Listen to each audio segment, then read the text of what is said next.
Hello, everyone. Welcome to week 2 of our discussion of 8 powerful questions in this book, Relationships 101 by John Maxwell. I'm Dave Beavers, I'm Terry Beavers. and together we're giant slayers. And when I say giant slayers, our whole mission is to add value to other people, to slay those internal giants that hold us back in life. You know, we got doubts, we got fears, we got different behaviors sometimes we're not even aware of that are actually holding us back in areas. Until we add value and raise that awareness, they'll continue to hold us back. So we're here to slay giants, aren't we? Yep. Well, last week we talked about the first question, which was, why are relationships important to success? And the theme of it was of this lesson was relationships are the glue that holds teams together. And if I don't have great relationships, that's what tears teams apart, isn't it? And we talked about what the nature of teams are. Terry, what's one of the teams that we often don't consider a team? Family. And so when we define a team, it's 2 or more people working together for a collective goal. And I think most families have a goal, whether they've clarified it or identified it. And so teams include family, they include your work team, sports teams at your church and your community, civic groups, all kinds of teams. And you can look back and you can pretty much tell when teams begin to fall apart. It was usually the relationships. Something in that relationship began to dissolve that team. So the main point of the lesson last week was that until we personally take ownership of improving our relationships and ability to develop relationships and improve our people skills to do that, we're not going to see much progress in improving our relationships. And the weekly challenge, and we'll leave a weekly challenge each week, was what will you do differently when you go back to deal with your relationships on your teams? So this week we are going to deal with question number 2.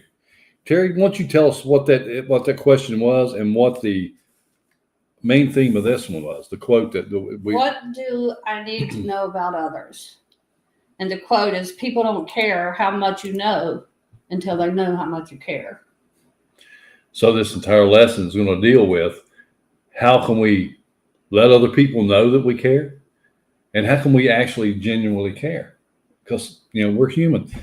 We don't care about every relationship. But when we look at the team, what we're trying to achieve, if I'm on a team, I want to achieve the goal of the team. So whether I really want to, whether I feel like making those relationships better on that team, it's my responsibility to, so that the team can achieve its goals. Because we all got something in common. We're trying to achieve something. All right. So let's talk about statement number 1. And before I go on any further, you can get yourself a participant guide, a free one. I'll put it up here on the screen so you can know where to get it. But if you go to our website, giantslayerconsultants.com, on the home page, you can click fill out a little short form and go straight to this PDF copy of a participant guide and follow along with this lesson and each lesson each week. These lessons, we're going to have 8 lessons, so we'll have 6 more after tonight. And Terry, why do you think it's important to write things down when you're learning it? I mean, it's reinforcing, and plus it's causing you to think on the subject you're writing on. I mean, that's about really what I had to do with this.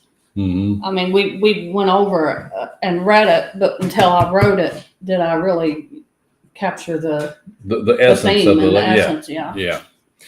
All right. So let's go to, is there any comments? Another thing, if you're watching on Facebook or YouTube, please leave us a comment. We got the Facebook feed up here, so we know you're here, and let us know what your thoughts or your questions might be. All right. So let's look at statement number 1. The moment people see that they are being understood, they become more motivated to understand your point of view. Which is going right back to chapter 1, given and taken. There has to be give and take in a relationship. Right. So, unless if you want them to understand you, then you got to be willing to really understand them. And this is touchy because all of us at one time or another, we think, what about me? Yeah. And you got two people who's trying to have a conversation, and this person thinks you don't care about them, and this person thinks you're not listening.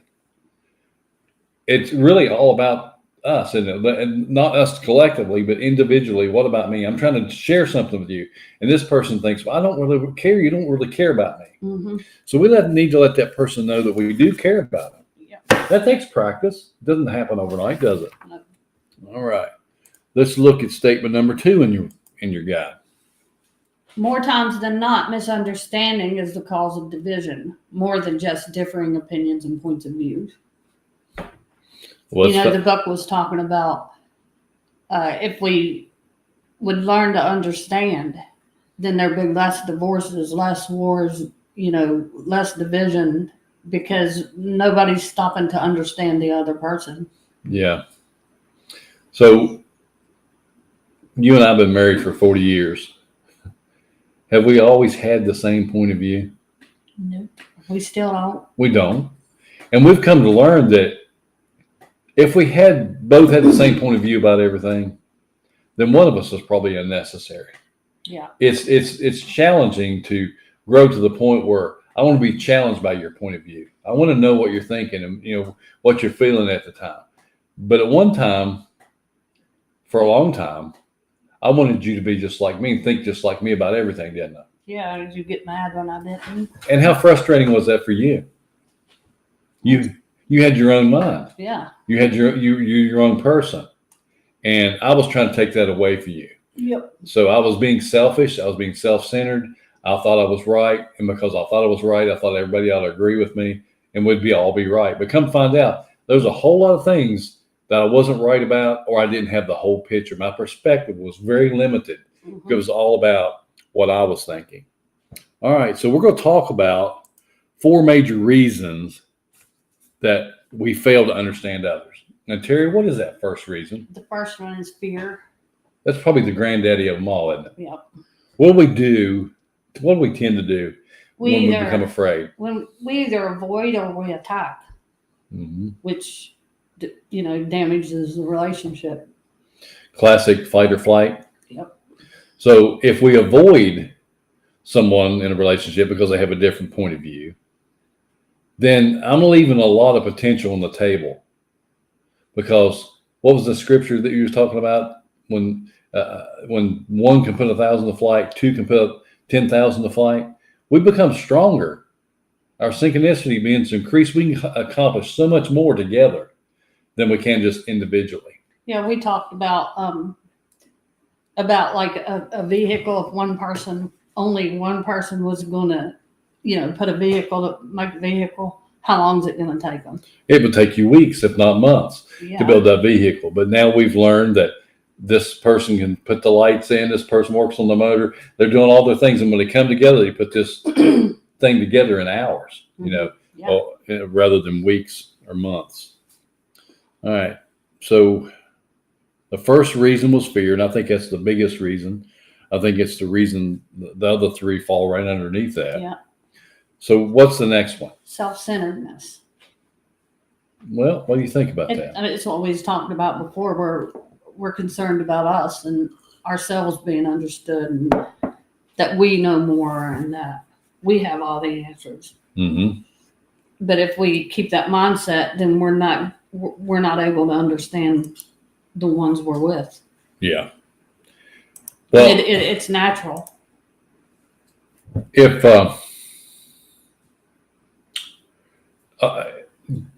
is anybody not have to deal with self-centeredness? No, I mean everybody does. It's a natural thing. I mean, like the book said, you take a 2-year-old, put them in a room, and they're gonna automatically try to get the best toy. It's instinctual, isn't it? Yeah. We want to survive. We want to come out on top. But when a 2-year-old shows up in an adult, that's ugly, isn't it? Yeah. What was the old saying we heard the other day? Ugly infant. An infant is beautiful, but an old infant is ugly. is ugly. And so when we don't take the time to initiate and improve our relationships, when we stay self-centered and make it all about us, and I have to be right, you have to agree with me, and I don't want to hear your point of view. You're probably not going to have that relationship very long. Yeah, it's going to suffer at the best. And what it really looks like is this baby in an older body. So we have to realize and become aware that we all have the tendency to become self-centered, not become self-centered, that we are self-centered, and fight against that and take the initiative to try to give to that other person, give them our attention, and seek to understand it. All right. Also, in the book it is talking about short course in human relations, Mm-hmm. and I liked it. It says the least important word is I. Okay. The most important word is we. The two most important words is thank you. The three most important words is all is forgiven. Four most important words is what's your opinion. And the five most important words is you did a good job. And the six most important words is I want to understand you better. I mean, if you actually was aware of that, Mm-hmm. you'll catch yourself when you're talking about yourself too much. Right. But I thought that was pretty good. It's really powerful because when you start with number one, that's the least. And then when you get to the last, it's about you or the other I want to person. understand you better. So take the initiative. And I know we have this me mentality. What about me? When will I ever get attention? When will anybody ever listen to me? Well, if I have that mentality, I'm going to stay frustrated because it's probably not going to change unless some miracle person comes along and sees that and rescues you. Mm-hmm. So we make ourselves victim when we think about the me.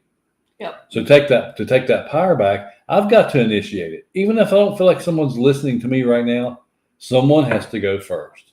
And it might as well be me. All right. Let's talk about the third reason that we fail to understand others. Failure to appreciate differences. Okay. I think sometimes when you see somebody that's different than you are, you could get intimidated. You might think they know more than you and makes you feel smaller. Mm-hmm. And so you're not, you're doing that fight or flight again. If you're out of your comfort zone, but you can embrace their differences and actually enjoy other people's differences. All right. So do we live in a day and age when we have a lot of fear because of differences in each other? Yeah. We have political realm that, have been fighting for years and clashing, and sometimes they're not even hearing each other. I don't think they are hearing each other. We have religious differences, not only just world religions, but we have differences within our own faith. Yeah. That we don't hear each other, keeps us divided up. We have race issues going on. It's been going on for eons. We have cultural differences, that go on. There's always going to be differences. But until I take the initiative to try to understand that perspective, I'll never know. And I'm not, like you said, I don't have to agree. I don't have to come around to their way of thinking, but then I understand why they think the way they think. Yep. And with those thoughts and those paradigms that people have, there's a lot of feelings in there. And if I don't appreciate that person, I'll violate their beliefs, which violates how they feel. And it's going to affect how they think about me. All right, let's talk about the fourth reason that we fail to recognize others. Is failure to acknowledge similarities. Right.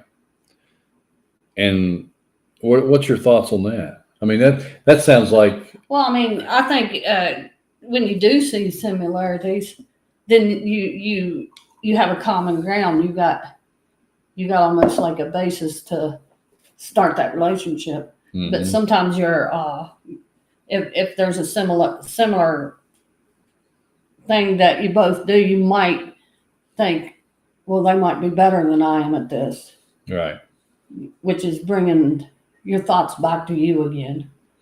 So let's take it just a little step further. Oftentimes, we have felt what someone else has felt or something similar. Empathize. And I think you used the instance of maybe a teenage girl who's broken up with her boyfriend and she's hurt. Maybe it's her first love or puppy love. But as an adult, we remember those days. We experienced that. We had a similar experience. And because we try to console them and say, oh, it'll be all right, and we try to downplay their feelings at that moment, we forget that it's real. That it's real for them at the moment. And even though we know that most likely it'll pass and it'll get better. Yeah, but a broken heart is a broken heart. Don't matter how old you are. If their hearts are hurt, then we should comfort them, not say you shouldn't feel this way. Everything's going to be fine. They don't know that at that moment. So instead of given a prescription, maybe we should just say, I remember I felt that way before. And I feel for you. And let that child know, or that person, doesn't have to be a child, it could be anyone. Yeah. Let them know that you really care about their feelings. That's called empathy. Mm-hmm. And then once they know they can trust you with their feelings, they can open up, and then you can share your experience and help them, guide them through past that. Which again builds the relationship, because if you take it the other way and you don't empathize with their feelings and try to give them remedies, they might not come to you again when they're really feeling something. Right. All right. So says if you treat every person you meet as if he or she was the most important person in the world, you'll communicate that he is somebody to you. Every person you meet as the most important person in the world. How often do we sometimes disregard people without even being aware of it? I mean, I think it happens a lot. You get busy in your own life, you're rushing, I think unless you're aware, that happens a lot. We're only human. We can only give so much attention at one time to a certain amount of things. But, when you got a person in front of you that you're engaged with, being distracted by all the different things around you, the phone or the TV or the computer, and that person picks up that you're not really listening to me, you don't care. Which, at the day and time we're in, it's the phones. Yeah. I mean, that goes on. Right. Always. I remember working in retail, and, we're always trying to improve your customer service. And sometimes you sit back and be really busy, and you'd have someone at the service counter being taken care of by the clerk, and the phone would ring. And they'd say, excuse me, and they pick the phone up and they'd talk for 2 or 3 minutes to that person on the phone while that person's still standing there. So you're telling that other person you're not important. You are not important enough to hold me right here. So we began to, explore other ways to handle that. We thought, well, we can't ignore either one. Mm-hmm. So what we decided to do was, you tell the person that you're dealing with, hold on 1 second, I'll be right back. You answer the phone and you tell that person on the phone, I'm going to put you on hold. I've got a customer in front of me right now. Yeah. And then you come back to the phone. You deal with one thing at a time. We deal with people the same way sometimes. If you're leading a bunch of people, and it's hard to engage everyone, but it's still our job to make every person in that vicinity that's, that we're asking for their attention, to value them and let them know that they are important and they're the most important person in the world at that moment, because they were the ones in front of you. All right. So that's good stuff. All right. Stephen Covey, and we talked about this last week, really summed it up. And I think the other day you said, when you get in a give and take relationship, the goal is not to make that person listen to you or agree with you, or for you to come along and agree with this person. You said something about it has to be a win-win. Mm-hmm. Well, that's a Stephen Covey principle that he taught. It needs to be a win-win. Sometimes you win, and it's not about winning. But if you help this person win and give them your attention, you win in the long haul, because you've developed a relationship that's improved. So this time he says, hang on, seek to understand before seeking to be understood. Now, if we can remember that principle in all of our relationships, it would get much better, because you know what? Everybody wants to be understood. Yeah. Every person does. We want to be understood. All right. There's a proverb that, I was reminded of when we was building this lesson, and I'll just go ahead and pull it up here. In Proverbs, it says, wisdom is the principal thing. Therefore, get wisdom. And in all you're getting, in other words, in all you're getting that wisdom, get understanding. You can't have wisdom without understanding, can you? No. you can have a lot of knowledge and have a high intelligence level. But if we fail to understand people, we can't become wise because we don't understand. All right. People learn from people. They do. They do. Well, let's just take about a 30-second break here. And we got a couple things I'll take care of, and we'll come right back. But if you're watching us on Facebook, please let us know what your thoughts are, what any takeaways, or if you got something to add. We'd really like to hear from you tonight. All right, let's look at here. I think.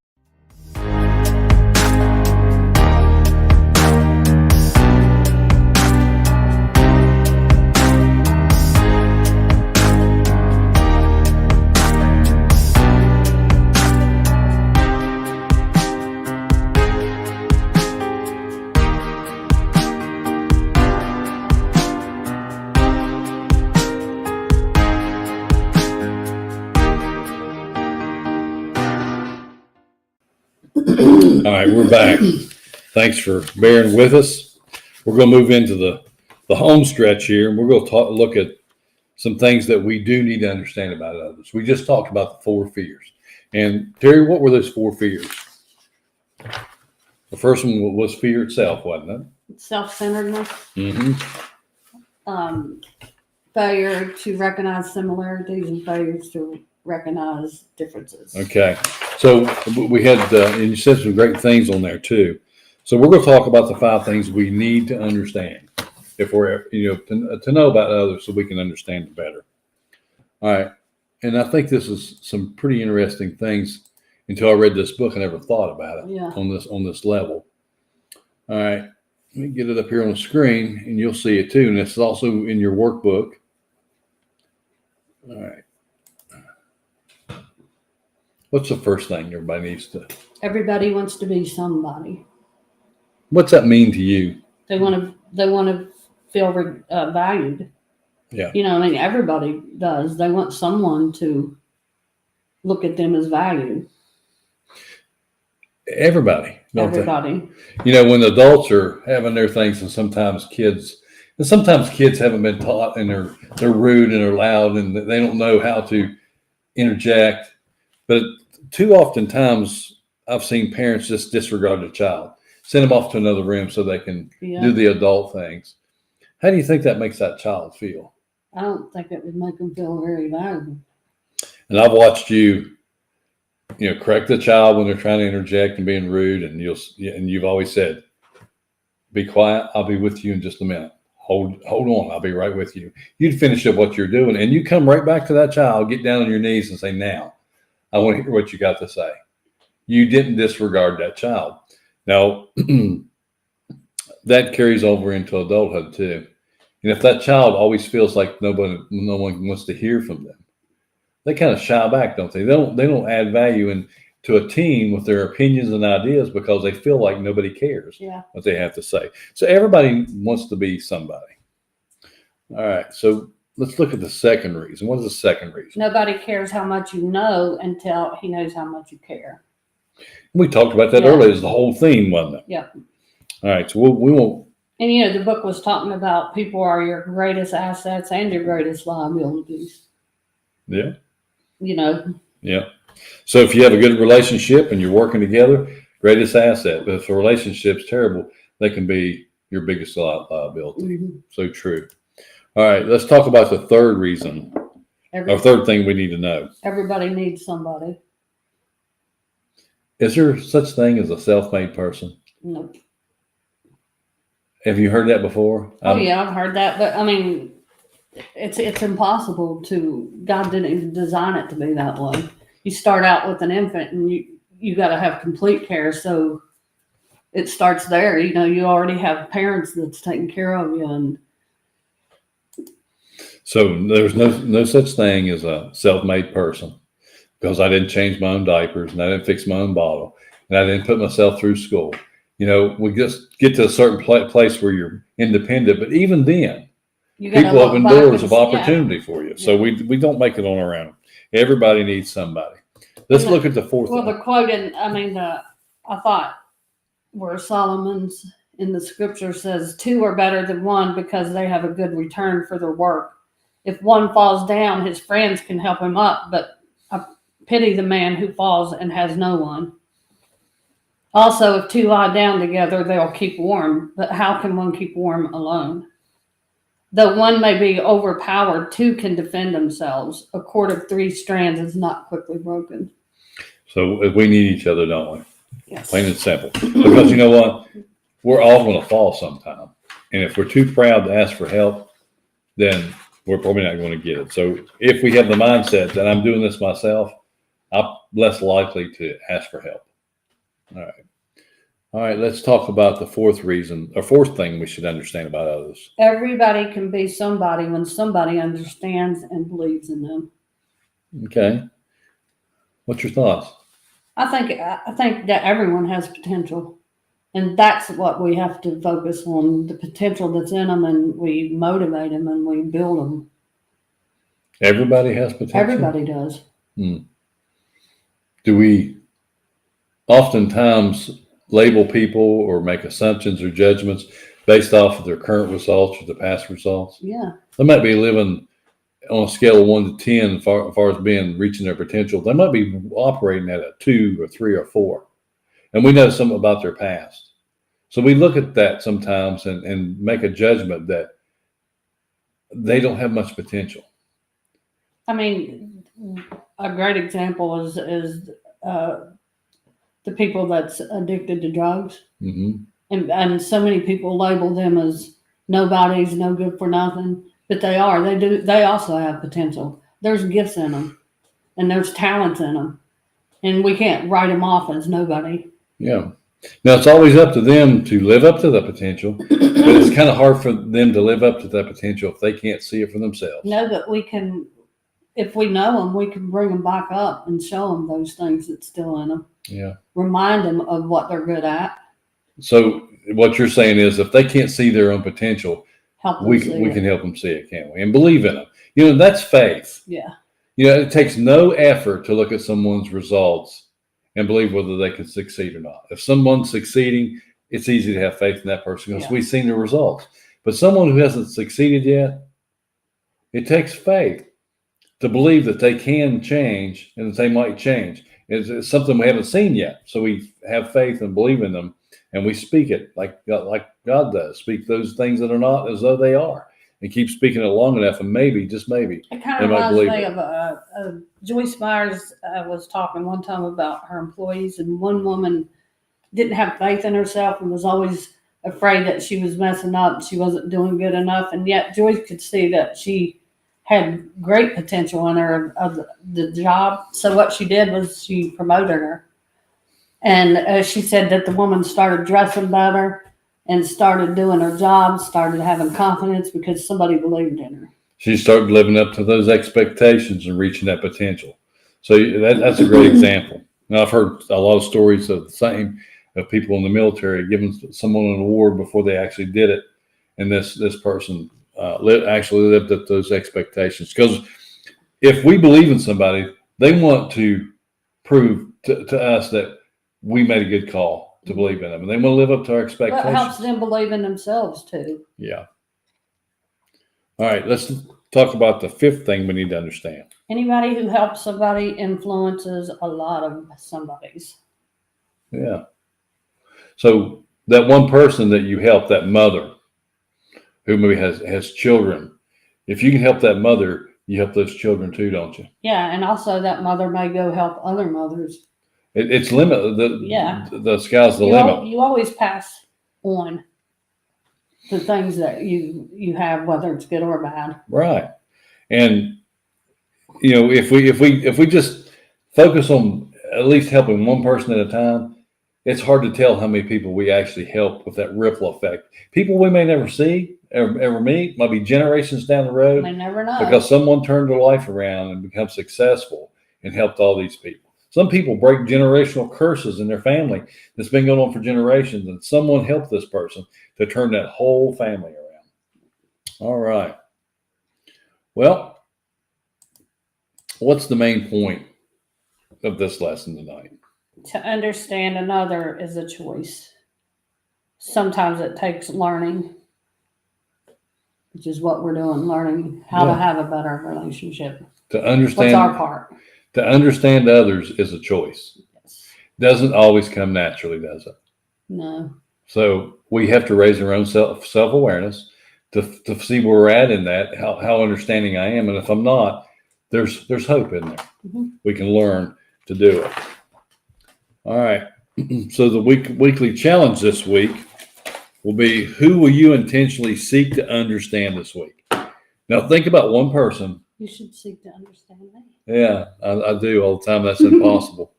I got a joke, but I think I'll tell that later. I said, who will you intentionally seek to understand this week? Think about a person that maybe you're struggling with, or maybe you don't know, that you would like to get to know better, or someone that you're not necessarily really want to know better, but you know you need to because you're on a team. And knowing that if you can improve that relationship, you improve the whole team, which ups your chances of that team reaching their goals together, doesn't it? So think about it. Who will it be this week? All right. Will it be a spouse, family member, teammate, or someone you struggle to understand? All right. Well, thank you for tuning in this week. And next week, let's look and see what question number 3 is going to be. We talked about last week, we talked about why are relationships important to success? What do I need to know about others was this week. And next week is going to be, how can I encourage others? Think about this. Have you ever had someone come along and encourage you at the wrong time? I don't know. I have. Well, sometimes when something just happened, traumatic, and someone tries to come along and encourage, and they use too many words, and it's not helping at that moment. So we have to learn how to encourage others at the right time and in the right way. So we'll explore that next week. Thank you for tuning in, and have a great week.